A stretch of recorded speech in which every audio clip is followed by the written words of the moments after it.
plan, which this Reconnecting Communities Act aligns with perfectly. The American Families Plan, the American Rescue Plan that brought America, is beginning to bring America back out of the impact of the pandemic. These are all plans, as they say in their titles, to restore America, to lift it up. We know that communities like the communities of West Baltimore, too often and in too many places across this country, are the ones that get the back of the hand when it comes to decisions about urban planning, about projects, and so forth. That's the justice component of this. That's why environmental justice has become now a movement across the country, and we see it coming here to this project. So I'm very pleased to join with my colleagues in the delegation. I want to thank them for their leadership. We know that President Biden's mantra is Build Back Better for America. With the leadership of Mayor Scott, and thank you, Mayor, and the other leaders here of the city of Baltimore, we're going to build Baltimore back better with projects like this one, getting rid of the highway to nowhere and reconnecting communities that have been divided in this country and in this city for too long. Thank you, and I'll turn it back over to Senator Baker. Well, thank you, John. We've also been joined by Senator Charles Sydnor. Thank you for your leadership, and to you and Senator Hayes and Delegate Haynes. Thank you for all the work you did in Annapolis. Where did he go? Oh, snuck over here. Okay, thank you all. Thank you all for what you did in Annapolis this year in terms of working to defeat COVID-19, as well as advance equity and social justice in our state. We're now happy to try and answer any questions that you may have. So Mayor Scott, what would Mayor Scott like to see replaced this highway? All right. Thank you, Senator. Dave, I think that what you heard about earlier is about the possibilities, right? We know that this should be some open space. This should also be opportunity for us to, again, talk about real public transportation. The possibilities are limitless here.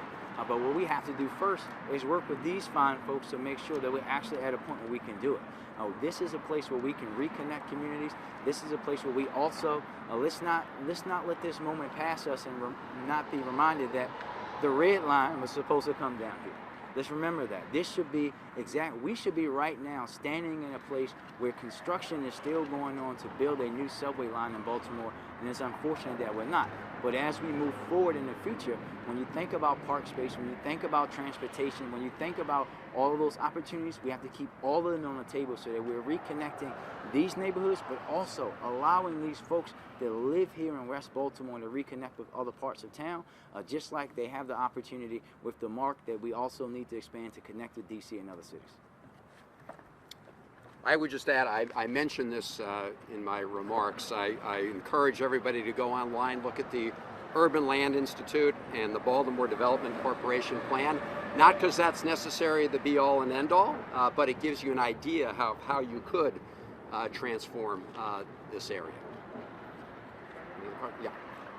This is a national proposal we're talking about here, but there's all this centralized local support. Have you heard of similar efforts in other cities with a history of racist urban infrastructure to drum up support? Yes, absolutely. And Congressman Brown mentioned some of the other examples around the country. Down in New Orleans, you have some examples. President Biden was just down south recently, and we can get you the list of other projects around the country. But this is not a problem isolated to Baltimore City, although I would argue that the highway to nowhere is a very clear example of this kind of discriminatory practice we saw around the country. Yeah. Yes. Going off of Dave's comment about the red line and state support, can you talk about any possible conversations with the governor about plans for this beyond the red line, and how do you see that partnership working at the state level? Well, I think that we know that we have to have all partners here, right? And I think you see that we have our state partners here with our senators and our delegates, and we will also be talking with the governor and his folks. We all know that the bottom line is this cannot continue to exist.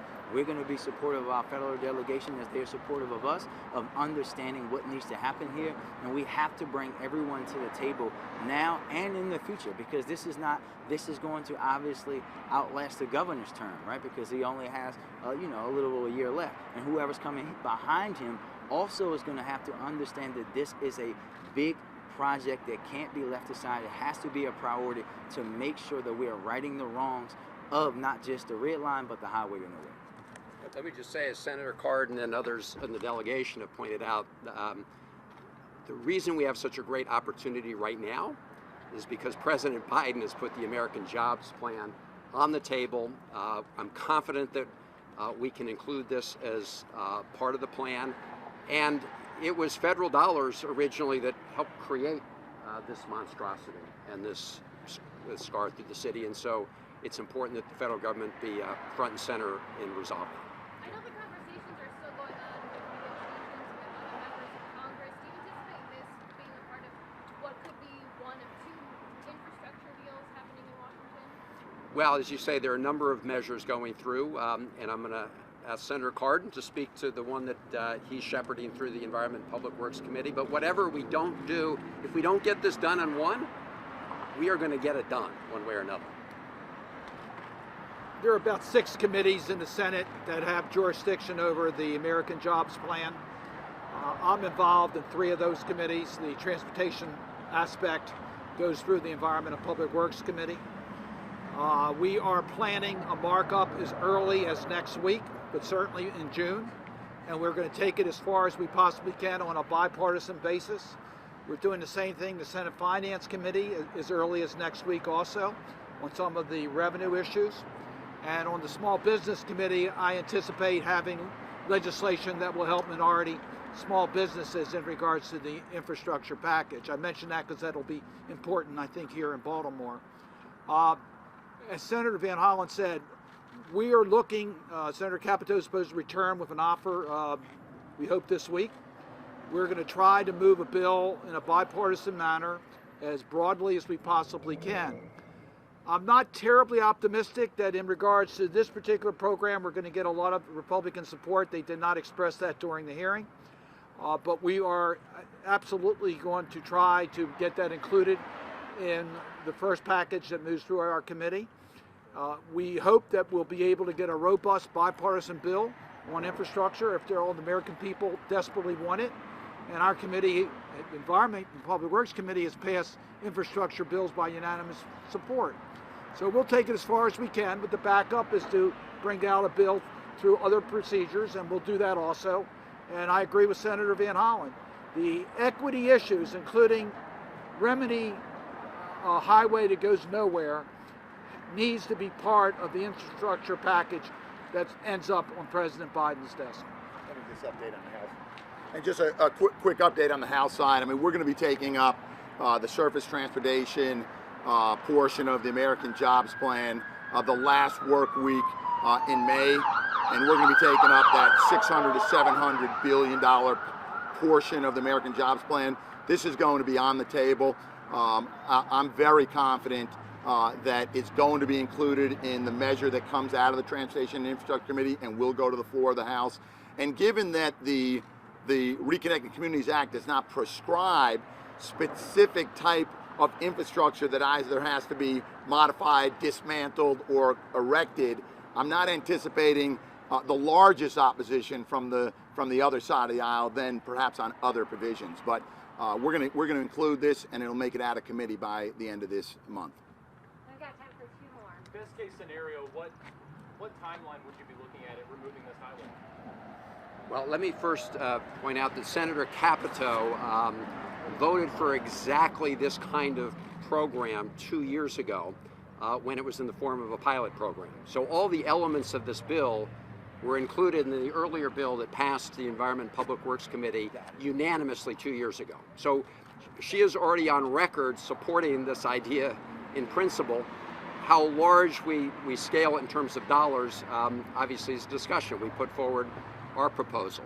So look, we're going to be working to take up the American Jobs Act in the Senate, and I know in the House, before August, and hope to have the whole thing wrapped up by the fall, I would say. And the only question, as Senator Cardin and Senator Brown alluded to, is in the Senate, we want to get as much done on a bipartisan basis as we can, but make no mistake, getting it done is the most important thing. And in the Senate, we have mechanisms like reconciliation to do it with 51 votes. That's how the American Rescue Plan was passed, because it was needed. So I'm confident this. Once the bill passes, obviously, then you've got to go through the programs. But this program, I'm confident will be in whatever ultimate bills we pass. So, if you deploy on highways, will that create incapacity concerns? And if so, what could be done spending-wise to address it, like increasing mass transit, maybe? Say that with highways, will it create traffic concerns in corridors across the country? And if so, will you increase mass transit funding to offset the capacity loss? Well, I want the others to mention. We are looking at a balanced plan that includes modernizing roads and bridges, but also includes increasing our transit investment nationally, and a much broader view of infrastructure to include 21st century infrastructure like broadband, like our clean energy infrastructure. So these are all important investments that we're going to include. Let me just point out, President Biden's made it clear that the climate change issues are going to be a highest priority in the infrastructure package. So we do want to use less vehicles. We want to use more friendly vehicles. We want to invest in transit. So absolutely, we have a very high priority for the multimodal, including a significant improvement on transit service in our community. And let me just add, the American Jobs Plan proposed by the Biden administration calls for doubling federal investments in transit. And again, when you think about those cornerstones, equity and justice and climate, what better way when you're making investments in transportation than to invest in transit? As the mayor mentioned, we could very well have been standing here cutting the ribbon on a section of the Red Line. And why it's so important is because when you look at ridership on transit, and it's not just light rail, it's also bus service, higher percentage of people from low-income households, black and brown communities. So these are the kinds of investments that we need to make. It's the kinds of investments that are being proposed in the American Jobs Plan. Also things like transportation demand management. More and more people we saw during this pandemic are now working from home. Not everybody can, but more and more will. Do we have a plan and a program led by policymakers working with the private sector to support people who are working at home? Because the goal is, in many ways, keep cars off the road. It's good for the environment, right? Better for quality of life, and let's invest in a variety of transportation options, not just highways. Thank you all very much. Thank you for joining us.